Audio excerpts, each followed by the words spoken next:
So, Mr. Speaker, if he's indeed setting aside the issues of Kiambu, Narok, or interests whatsoever that the distinguished senator was talking about, if indeed the government, the executive, the Ministry of Treasury disbursed money without the approval of this House, it is a matter that should concern this House, Mr. Speaker.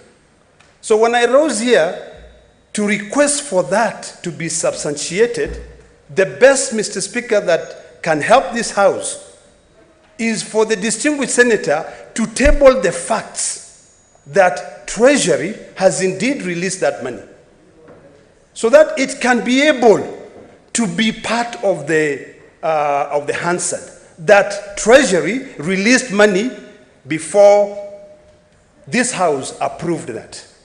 It is very simple, Mr. Speaker. It is not a matter of interest of Kiambu. Of course, I'm interested in Kiambu because it's part of Kenya. But I'm also interested in ensuring that all the 47 counties receive money approved by this House. Mr. Speaker, the Senate plays a critical role. This is a bill that originates from this House. The cash disbursement schedule cannot be originated from the National Assembly.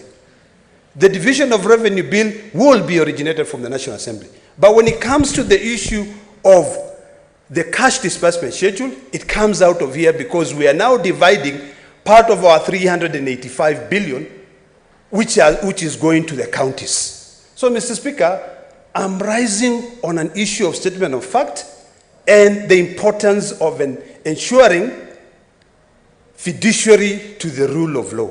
That is my essence of rising on that point of order. It is not on whether, Mr. Speaker, and I appreciate, Mr. Speaker, you trying to correct or maybe put certain things in order, but it is also concerning to me when a law is broken. You cannot apply the law retrospectively. In this case, if we sit here and we debate and we approve this cash disbursement schedule, then of course we'll be doing so retrospectively because it has already been overtaken by events. So, Mr. Speaker, that is my greatest concern. Thank you. Thank you. Senator Ledama, I carefully gave you that opportunity and listened to you attentively. Now, when you raise on a point of order, it presumed that the senator speaking, according to you, is disorderly and you want to call him to order, and therefore you rise on a point of order. Now, when the senator for Kiambu rose to speak, he stated that in Kiambu County, all the monies meant for that county for last year was received. He proceeded to say the monies meant for July, the July tranche, was also received. To that extent, he's not out of order. Your main concern, which is a valid concern, Senator Ledama, is the second limb of your point of order, which cannot then be attributable to the Senator of Kiambu. When you rose to say, I'm concerned, because these monies that are supposed to be disbursed this financial year ought to be disbursed after the Senate has debated this particular motion that we are debating now. So how come Kiambu has received its July share? That is not for the Senator for Kiambu to respond. The person to respond to that concern is Treasury. The Senator for Kiambu merely said, we have received. The person who is responsible for that disbursement is actually the Treasury. So, Senator Ledama, this is what I could advise you.